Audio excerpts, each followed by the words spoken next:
bem-vindos ao programa Diálogos.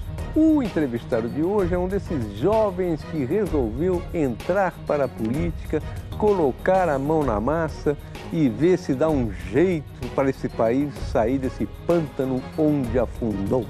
Vamos ver quem é esse rapaz.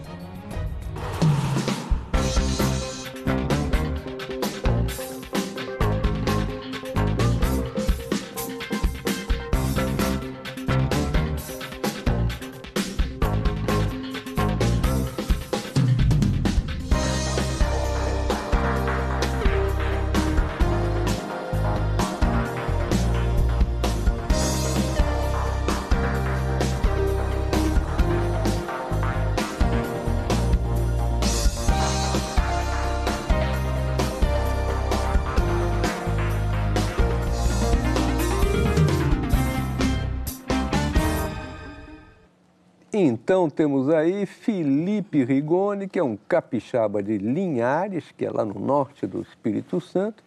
Ele é formado em engenharia por a Universidade em Ouro Preto e tem também uma pós-graduação em políticas públicas em Oxford. Não bastasse isso, o deputado Felipe é o primeiro deputado federal cego da história do Brasil. Deputado, muito obrigado por ter vindo lá de Brasília para dar essa entrevista. Muito obrigado, Mário. Você, é um prazer estar aqui hoje. Só para satisfazer a curiosidade, o senhor ficou cego com 15 anos. Exato. Como é que você ficou cego? Eu descobri aos 6 anos de idade uma infecção chamada uveíte. Isso foi evoluindo em várias outras coisas. Depois de 9 anos de muita luta e 17 cirurgias nos olhos, eu acabei ficando cego aos 15 anos de idade, isso era 2006. Não tem uma causa específica, foi uma gradual perda da visão. É uma doença infecciosa, é isso? É uma infecção, mas ela não foi o problema central, né? O que foi que várias outras coisas aconteceram, como catarata, Sim. Tive 5 descolamentos de retina, e no fim das contas eu tinha mexido tanto nos olhos para tentar corrigir, que o meu olho entrou em colapso. Então, ele meio que entrou em colapso mesmo pela quantidade de cirurgias que eu já tinha feito. E antes você enxergava normalmente ou você tinha dificuldade? Até os 10, 11 anos, eu enxergava bem. Não enxergava perfeitamente, mas eu enxergava bem. E aí eu comecei a ter baques de visão muito grandes, né? Eu comecei a perder visão de forma muito significativa. Até que em 2015 eu, de fato, fiquei cego. E como é que você reagiu, deputado? Como é que foi a tua reação psicológica, Sim. Vamos dizer assim? Olha, no começo foi muito duro, foi muito difícil para mim entender, aceitar e superar o fato de ser cego. Eu entrei num ciclo de pensamento muito negativo, não queria ser quem eu era, não queria ter a vida que eu tinha, até que um dia, né, o meu pai me viu chorando na sala de casa, isso era 2006 ainda. Aí ele sentou do meu lado e falou bem assim: Felipe, lembra que você tem uma escolha. E ele foi embora, não esperou para ver minha reação. Isso ficou na minha cabeça, eu não entendi o que ele estava falando, porque para mim eu estava ficando cego, não tinha escolha. E isso acabou internalizando em mim e eu percebi que de fato eu tinha uma escolha, mas não era da situação. Eu tinha a escolha da atitude que eu tomaria diante daquilo. E aí eu comecei a mudar. Aí percebi que seria através da educação que eu transformaria a minha vida. Daí a minha faculdade, o mestrado e tal. Por que você decidiu fazer engenharia? Olha, eu sempre fui muito bom com números, com contas, né? No ensino médio eu fazia praticamente todas as contas de cabeça, na faculdade também, e eu percebi que eu precisava fazer algum curso relacionado a isso. Primeiro eu entrei em física, depois eu mudei para engenharia de produção, terminei o curso, percebi que não ia trabalhar com engenharia, fui trabalhar com coaching, desenvolvimento humano, e percebi, depois de 2 anos trabalhando com isso, que se eu quisesse realmente transformar a vida das pessoas, eu precisava mudar as oportunidades que elas têm. E isso quem faz é a política. Por isso que eu estou aqui hoje. Você foi trabalhar, foi estudar em Ouro Preto. Exato. E não decidiu ficar no Espírito Santo. Por quê? Eu percebi ali na época do meu ensino médio que se eu quisesse realmente conseguir a minha própria autonomia, eu precisaria quebrar alguns, não laços, mas algumas bolhas de dependência que eu tinha criado, especialmente ao redor dos meus pais. Então eu percebi, a gente percebeu junto, que eu precisava sair, ficar longe um tempo, para ter que me virar, passar alguns apertos e a partir daí me transformar numa pessoa muito mais independente. E aí você depois resolveu fazer um curso na Inglaterra. Como é que foi isso? Eu fui candidato a vereador em 2016, logo quando eu decidi me tornar um político. E eu perdi as eleições, hoje eu dou graças a Deus por isso. E eu percebi que eu tinha que me preparar melhor, porque a política ela é muito complexa e a situação do Brasil é muito complexa. E aí me preparar melhor significava estudar. Por isso eu me apliquei para 3 mestrados na Inglaterra, em políticas públicas. Para minha surpresa, eu passei nos 3. E eu acabei escolhendo a Universidade de Oxford para fazer meu mestrado, com bolsa da Fundação Lehman, da Fundação Estudar, e depois uma série de organizações que me ajudaram também nesse processo. Como é que é possível, deputado, como foi possível o senhor ir para a Inglaterra, ir para Oxford, estudar lá políticas públicas? Como é que, na prática, como é que isso funcionou? Olha, primeiro que Oxford é uma universidade muito antiga, tem 900 anos, e apesar de ser muito evoluída, ainda tinha algumas tradições difíceis. Mas eles já prepararam todos os materiais, todos os livros que eu precisaria ler em PDF, porque eu leio tudo em PDF, eu não uso Braille. Como é que é PDF? Eu tenho um software no meu computador e no meu celular que leem as coisas para mim. Ah, certo. Transforma o em escrito em áudio. Exato. Tá? É assim que eu estudo. E ao mesmo tempo, eles me disponibilizaram uma pessoa para me guiar durante o dia, para me ajudar nas aulas, com coisas operacionais mesmo. E isso, e mais importante, meus amigos, a turma, né, que me acolheu e fez... E naturalmente estudamos juntos, nos divertimos juntos e foi uma experiência sensacional. Qual que é a diferença entre seus colegas lá em Ouro Preto e os colegas lá em Oxford? Tem alguma diferença? Tem. Os de Ouro Preto são muito mais legais. Eu acho que eu adoro o pessoal lá de Oxford, especialmente 2, que é o Hector da Venezuela e o Adil do Canadá. Agora, e logicamente o Pepe, que é brasileiro, que acabou estudando comigo lá em Oxford também. Mas a minha época em Ouro Preto foi com certeza a época que mais transformou a minha vida. Eu sou o que eu sou hoje por conta daquela época. Foi a República que eu morei, com outras 11 pessoas. Foi o Movimento Empresa Júnior, que eu fiz parte. Cheguei até a ser líder nacional do movimento. E, logicamente, a universidade como um todo, o sistema republicano de Ouro Preto. Isso tudo me transformou numa pessoa muito mais sociável e que se preocupa muito mais com o bem-estar do outro. Assim, isso me transformou demais. Aí você decidiu fazer política e escolheu o PSB. Exato. Por que você escolheu esse partido? Que é um partido pequeno? Não, na verdade, antes de ir para Oxford, eu me juntei com um pessoal que também já estava estudando fora e tal, a Tabata Amaral, o Zé Fred e outras pessoas, e nós juntos fundamos o Movimento Acredito. Uhum. E o Movimento Acredito tem uma carta de princípios que a gente segue, a gente tem políticas que a gente acredita serem as melhores, só que a gente não é um partido, e nem quer ser, né? E precisaríamos de partidos para nos candidatar. Então, nós assinamos cartas de independência com 5 partidos no Brasil, e desses 5, o que eu confiava mais nas pessoas, a nível local, especialmente, lá no Espírito Santo, era o PSB, né? Que me deu liberdade para lutar pelas coisas que nós acreditamos e que eu tinha confiança que ia ser um partido que ia ter coerência ao longo do tempo.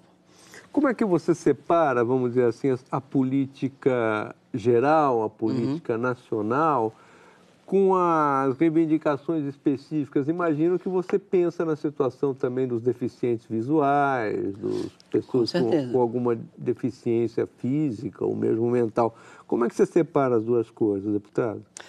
Bom, a primeira coisa, assim, que na base das coisas, tudo tem o mesmo problema, que para mim é a ineficiência do Estado brasileiro, né?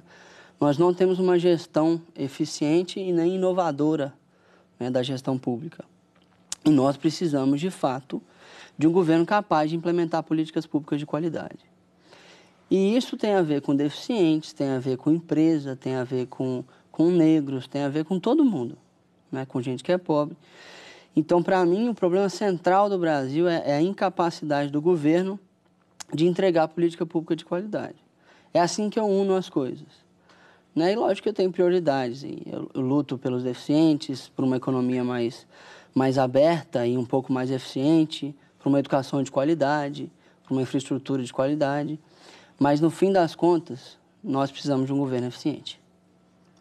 Eficiente como assim? Você imagina que é uma eficiência gerencial ou é uma eficiência de educação, grosso modo? É uma eficiência gerencial e de resultados. Tem que ser a gente precisa de políticas públicas baseadas em evidências científicas e que são voltadas para resultado para as pessoas. Né? Por exemplo, a educação, não adianta você só ter escola e ter professor na sala de aula. Isso é uma parte da educação. Agora, a parte principal é se o aluno, na ponta, está aprendendo o que ele precisa aprender. Isso é resultado. Um governo eficiente é o que leva a isso a acontecer. Né? Política pública de qualidade na ponta.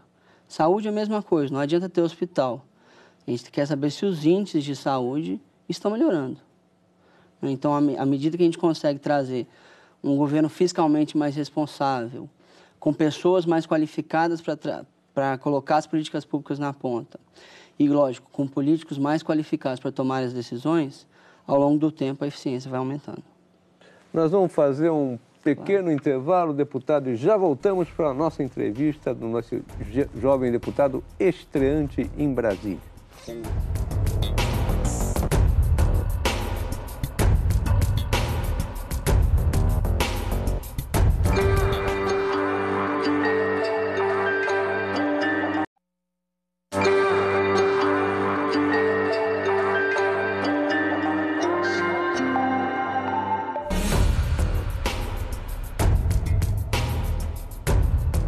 Voltamos com o deputado Felipe Rigoni, que é do PSB. Ele é capixaba, 27 anos, formado em engenharia e é o primeiro deputado federal cego do Parlamento Brasileiro. Deputado, o senhor chegou lá em Brasília, 27 anos, com uma deficiência visual, caiu naquela... Lá ninguém é bobo. Como é que foi a experiência dos primeiros meses lá na Câmara? É engraçado você falar, Mário, que uma das primeiras coisas que eu ouvi lá foi exatamente o que você falou. Falou assim, um servidor, inclusive, eu nem me lembro o nome da pessoa, falou assim, ô, deputado, aqui tem tudo o que você pensar, mas não tem bobo. É verdade. Olha, eu acho que eu tive 3 grandes impressões assim, do Congresso até agora. A primeira foi uma surpresa positiva que eu tive com o quanto que é de qualidade a estrutura que nós temos para trabalhar.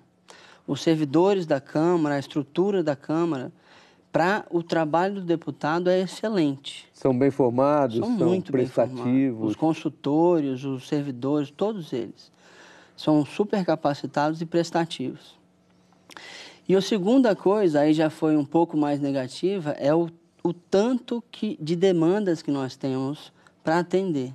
Como assim? O foco é difícil de encontrar lá, não é porque o deputado necessariamente não é focado, né? Mas porque chega gente de todo tipo de associação, de pleitos e necessidades diferentes, e fica difícil você estabelecer um foco durante o dia. E eu, que sou muito focado, já tenho dificuldade em relação a isso. Então, tem que controlar muito bem a agenda para que aquilo que a gente quer que saia no dia, de fato, saia. Quer dizer, muito pedido, muito pedido, sim. Pouco tempo, e pouco tempo tomando decisão em plenário ou em comissões. Infelizmente, eu acho que isso a gente gasta menos tempo do que deveria fazendo. Uhum. E a terceira impressão é a polarização. Eu acho que isso é o grande problema do Congresso Nacional hoje. Né? Tanto de um lado quanto de outro, da oposição ou da situação, existe uma polarização muito radical, que não tem a ver com a técnica da matéria, não tem a ver com a proposição, de fato, mas tem a ver com uma posição política que um partido ou outro quer tomar. E isso está atrasando e muito as decisões do Congresso. Agora, de quem é a responsabilidade pela essa polarização? É mais do presidente ou do governo ou mais da oposição, deputado? Olha, eu não diria que é mais do presidente ou mais da oposição. Uma coisa acaba respondendo a outra. É o ovo ou a galinha. Você nunca sabe direito quem é que começa, quem é que termina com aquela situação. Agora, é claro que se o governo, que tem a maioria, pelo menos normalmente, se organizar melhor, conseguir determinar o seu foco legislativo um pouco melhor, a coisa começa a andar com um ritmo melhor, né? Não, a responsabilidade da polarização não é do governo, mas dá para o governo mitigar e muito a polarização que está no Congresso. Vamos falar de exemplos concretos. O senhor esteve na comissão, foi lá questionar o ministro da Educação. Uhum. E houve lá um embate, ele ficou 5 horas, o senhor fez perguntas. Qual a impressão que o senhor teve do ministro da Educação? Que está uma barafunda aquilo, me parece. A impressão que deu, a impressão não, a conclusão que a gente tirou depois daquela reunião é que o ministro, depois de 3 meses, não tem plano nem projeto nenhum para a educação brasileira. O que ele fez lá foi fazer um discurso, uma carta de princípios e de desejos, que seria ótimo se ele tivesse lido no discurso de posse. Só que já tem 87 dias de governo. Ele precisava pelo menos de projeto com meta, responsável e metodologia de como atingir. Né? E ele, de fato, não respondeu as perguntas com nenhum dado. Ele não deu nenhum dado durante as 5 horas. Isso é muito triste para o Brasil. A educação é muito importante, é o nosso futuro que está em jogo. Então, foi com muita tristeza que a gente saiu daquela reunião ontem. E a questão da Previdência, da reforma da Previdência, deputado? Está lá, houve uma série de atritos entre o presidente Bolsonaro e o presidente da Câmara, o Rodrigo Maia, provocações. Sim. Como é que o senhor vê esses choques e como está a discussão da Previdência lá na base da Câmara? Sim, olha, é claro que esse tipo de embate prejudica o andamento da reforma. Em primeiro lugar, por que a gente precisa de uma reforma, não necessariamente esta que veio? Né? A Previdência brasileira causa desigualdade no nosso país. Hoje a patroa se aposenta 10 anos antes, em média, do que a empregada doméstica. Eu que sou deputado, na média, me aposento bem antes e bem melhor do que um pedreiro. E isso é injustiça, isso é desigualdade. A Previdência é responsável por 18% da desigualdade no Brasil. E segundo, a Previdência cresce o gasto dela 50 bilhões por ano. Isso é insustentável, né? Nós precisamos reformar por essas questões. Agora, a reforma que veio, ela veio muito grande, muito extensa, tentando cobrir pontos demais. Isso acabou deixando várias alas da Câmara um pouco exaltadas, assim. Uns reclamando do BPC, outros reclamando da aposentadoria rural, outros reclamando que ainda não tinha vindo os militares, agora que veio, uns defendem, outros combatem. Então, se tivesse fatiado com pontos menores, mas essenciais, e dado prioridade a alguns, talvez teria uma tramitação um pouco mais pacífica. Mas, de fato, esses embates entre governo e legislativo estão somente atrasando o trâmite da reforma e, portanto, a resposta que nós precisamos dar para o nosso país. Qual o seu balanço até desses 87 dias de governo Bolsonaro? O que o senhor tem achado? Primeiro que tem ministérios do governo que, de fato, estão andando. Quais? Vou dar o exemplo do Ministério da Infraestrutura. O ministro Tarcísio Freitas, de fato, é um ministro competente, capacitado para tocar. No Ministério da Economia, a equipe do Ministério é muito qualificada, né? Por mais que eu tenha discordâncias com a reforma da Previdência, ela veio uma reforma tecnicamente bem feita, né? Tenho discordâncias com pontos dela, pontos importantes. São os 2 ministérios que eu acho que estavam mais andando. Agora, os outros, me parece, estão um pouco com falta de coordenação, ainda entendendo como é que funcionam as coisas. Está demorando mais tempo do que eu imaginaria que demorasse para pegar o ritmo das coisas. Isso também tem uma consequência, que é a desorganização na Câmara. Isso está dificultando também o trabalho no Congresso. Isso que eu ia perguntar, o que o senhor tem achado do Rodrigo Maia, da gestão dele à frente da Câmara? Ele é o único agente lá que, de fato, dá algum ritmo para a Câmara ainda. Porque, de um lado, você tem O governo que tem inúmeras intenções, que é fragmentado, que tem, lógico, intenções super legítimas, mas ainda não se organizou em termos de grupo para defender pautas específicas. Do outro lado, você tem uma oposição que está, de fato, bem combativa. E você tem ali um centro que vai de pauta em pauta, votando nas coisas. Quem ainda tem colocado algum ritmo no Congresso é a liderança do Rodrigo Maia. Então, ainda acho que ele é um cara competente para estar onde ele está. Como o senhor se situaria nessa configuração, deputado? O senhor é um homem de governo, de oposição, de esquerda, de centro, de direita. Como é que o senhor se definiria? Eu sou bem independente, assim. Eu sou de centro, de fato. Sou um pouco mais liberal na economia, sou progressista nas questões sociais. Então, eu vou muito de pauta em pauta, Mário. Eu tenho uma frase que a minha equipe gosta muito de me falar toda hora, porque eu falo ela direto, é a questão das evidências científicas. Para mim, política pública tem que ser decidida com base em evidência, com base em pesquisa, em dados concretos que nos levem à melhor conclusão.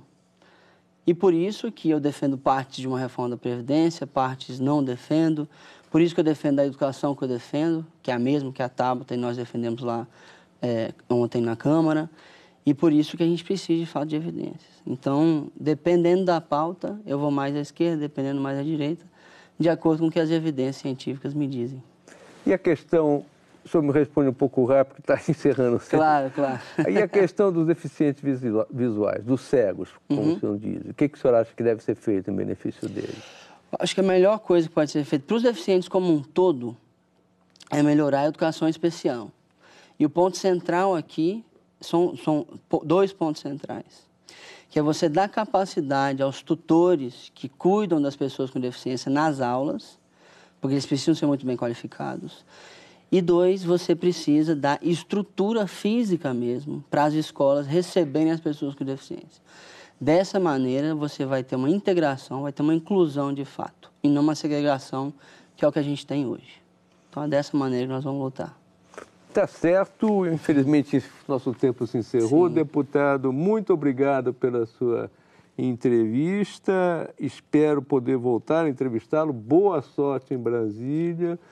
Que o senhor nos sirva de exemplo de seriedade, afinco e de, enfim, mudança na política brasileira. Sim, Mário, muito obrigado. Eu gostaria de fazer o convite a aqueles que quiserem participar do nosso mandato. Só baixar o nosso aplicativo que chama Nosso Mandato na Google Play e participar. Qualquer cidadão pode participar e contribuir com a democracia brasileira. Muito obrigado. Obrigado, senhor. Ficamos por aqui. Voltamos na próxima quinta-feira, sempre ao vivo, aqui no programa Diálogos. Até lá.